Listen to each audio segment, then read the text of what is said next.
ಎಲ್ಲರಿಗೂ ನಮಸ್ಕಾರ. ಇವತ್ತು ತರಕಾರಿ ರೈಸ್, ವೆಜಿಟೇಬಲ್ ರೈಸ್ನ ಹೇಗೆ ಮಾಡೋದಂತ ತೋರಿಸ್ಕೊಡ್ತಾ ಇದ್ದೇನೆ.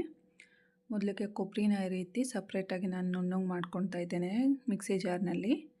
ಅದು ಪೀಸಾಗಿ ಉಳಿದ್ಬಿಡುತ್ತೆ ಎಲ್ಲ ಅದ್ರ ಜೊತೆ ಹಾಕಿದರೆ. ಅದಕ್ಕೆ ಸ್ವಲ್ಪ ಬೆಳ್ಳುಳ್ಳಿ, ಈರುಳ್ಳಿ, ಹಾಗೆ ಶುಂಠಿನ, ಒಂದು ಟೊಮೆಟೊ, ಹಾಗೆ ಪುದೀನ ಸೊಪ್ಪು,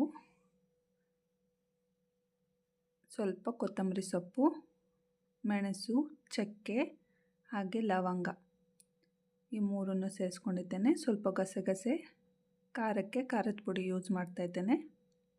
ಇದನ್ನೆಲ್ಲ ನಾವು ಒಂದು ನುಣ್ಣಗೆ ರುಬ್ಕೊಂಡು ಇಟ್ಕೋಬೇಕು. ಮಸಾಲೆನ ರೆಡಿ ಮಾಡಿದ್ದಾದಮೇಲೆ ಒಂದು ಕುಕ್ಕರ್ಗೆ ಸ್ವಲ್ಪ ಎಣ್ಣೆ ಸೇರಿಸ್ಕೊಂಡು ಒಗ್ಗರಣೆ ರೆಡಿ ಮಾಡ್ಕೊಳ್ಬೇಕು. ಇಲ್ಲಿ ನಾನು 3 ಸ್ಪೂನ್ ಎಣ್ಣೆ ಯೂಸ್ ಮಾಡಿದ್ದೇನೆ. ಸ್ವಲ್ಪ ಸಾಸಿವೆ, ಹಾಗೆ ಸೋಂಪು. ನಾನಿಲ್ಲಿ ಜೀರಿಗೆ ಯೂಸ್ ಮಾಡ್ತಾಯಿಲ್ಲ, ಸೋಂಪನ್ನು ಯೂಸ್ ಮಾಡ್ತಾಯಿದ್ದೇನೆ. ಸ್ಮೆಲ್ ಚೆನ್ನಾಗಿರುತ್ತೆ ಅದಕ್ಕೆ. ಈರುಳ್ಳಿ, ಕರಿಬೇವು, ಈರುಳ್ಳಿ ಚೆನ್ನಾಗಿ ಫ್ರೈ ಮಾಡ್ಕೊಳ್ಬೇಕು. ಅದಾದಮೇಲೆ 2 ಲವಂಗ, ಪಲಾವ್ ಹೂವು, ಹಾಗೆ ಪಲಾವ್ ಎಲೆನ ಸೇರಿಸ್ಕೊಂಡು ಫ್ರೈ ಮಾಡ್ಕೊಳ್ಬೇಕು. ಅದಾದಮೇಲೆ ಮೊದಲೇ ಹೆಚ್ಚಿಟ್ಕೊಂಡಿರೋಂಥ ತರಕಾರಿಗಳನ್ನ ಸೇರಿಸ್ಕೊಳ್ತಾ ಇದ್ದೇನೆ. ನಾನಿಲ್ಲಿ ಕ್ಯಾರೆಟು, ಬೀನ್ಸ್, ಆಲೂಗಡ್ಡೆನ ಯೂಸ್ ಮಾಡಿದ್ದೇನೆ. ನೀವು ಬೇಕಾದರೆ ಕಾಲಿಫ್ಲವರು ಹಾಗೆ ಬಟಾಣಿನೂ ಯೂಸ್ ಮಾಡ್ಬೋದು, ಕಡಲೆನೂ ಯೂಸ್ ಮಾಡ್ಬೋದು, ತುಂಬ ಚೆನ್ನಾಗಿರುತ್ತೆ. ಇದೆಲ್ಲ ಆದಮೇಲೆ ನಾವು ಎಣ್ಣೆಯಲ್ಲೇ ಇದನ್ನು ಸ್ವಲ್ಪ ಫ್ರೈ ಮಾಡ್ಕೋಬೇಕು. ತರಕಾರಿಗಳನ್ನೆಲ್ಲ ಎಲ್ಲ ತರಕಾರಿನ ಫ್ರೈ ಮಾಡ್ಕೊಂಡಿದ್ದಾದಮೇಲೆ ರುಚಿಗೆ ತಕ್ಕಷ್ಟು ಉಪ್ಪು ಸೇರಿಸ್ಕೊಳ್ಬೇಕು. ಹಾಗೆ ರುಬ್ಬಿಟ್ಕೊಂಡಿರೋಂಥ ಮಸಾಲೆನ ನಾವು ತರಕಾರಿಗೆ ಮಿಕ್ಸ್ ಮಾಡೋಣ. ಇದನ್ನೆಲ್ಲ ಮಿಕ್ಸ್ ಮಾಡಿದ್ದಾದಮೇಲೆ ಮಸಾಲೆ ಹಸಿ ಸ್ಮೆಲ್ ಹೋಗೋವರೆಗೂ ನಾವು ಇದನ್ನು ಫ್ರೈ ಮಾಡ್ಕೋಬೇಕು.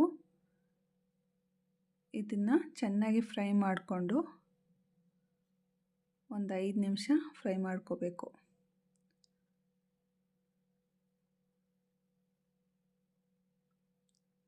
ಈ ರೀತಿ ಮಿಕ್ಸ್ ಮಾಡಿಕೊಂಡು ಫ್ರೈ ಮಾಡ್ಕೋಬೇಕು.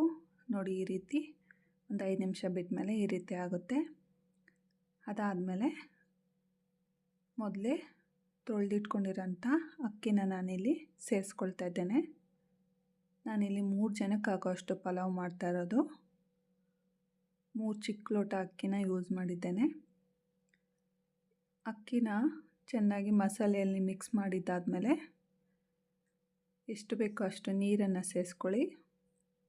ನಾನು 3ಕ್ಕೆ ಇಲ್ಲಿ 5 ಲೋಟ ನೀರು ಹಾಕ್ತಾಯಿದ್ದೇನೆ. ಯಾಕಂದರೆ ಸ್ವಲ್ಪ ಮಸಾಲೆಯಲ್ಲೇ ನೀರಿತ್ತು, ಅದಕ್ಕೆ 1 ಲೋಟ ಕಡಿಮೆ ಮಾಡಿದ್ದೇನೆ. ಕೊನೆಯದಾಗಿ ಸ್ವಲ್ಪ ತುಪ್ಪ ಸೇರಿಸ್ಬೇಕು. ತುಪ್ಪ ಸೇರಿಸಿದಾದ್ಮೇಲೆ ಒಂದು 2 ವಿಸಿಲ್ ಬರೋವರೆಗೂ ಬಿಟ್ಟು ಕುಕ್ಕರು ಓಪನ್ ಮಾಡೋಣ. ನೋಡಿ ಪಲಾವ್ ಹೇಗೆ ರೆಡಿಯಾಗಿದೆ ಅಂತ ನೋಡೋದಕ್ಕೆ ತುಂಬ ಖುಷಿ ಆಗುತ್ತೆ. ಈ ರೀತಿ ಮಾಡಿ ನೋಡಿ, ನಿಮಗೂ ಇಷ್ಟ ಆಗುತ್ತೆ. ಇದನ್ನು ಇವಾಗ ಮಿಕ್ಸ್ ಮಾಡ್ಕೊಳ್ಳೋಣ. ಮಸಾಲೆ ಎಲ್ಲ ಅನ್ನಕ್ಕೂ ಮಿಕ್ಸ್ ಆಗೋ ಥರ ಮಿಕ್ಸ್ ಮಾಡ್ಕೋಬೇಕು. Vegetable rice ready. Thank you.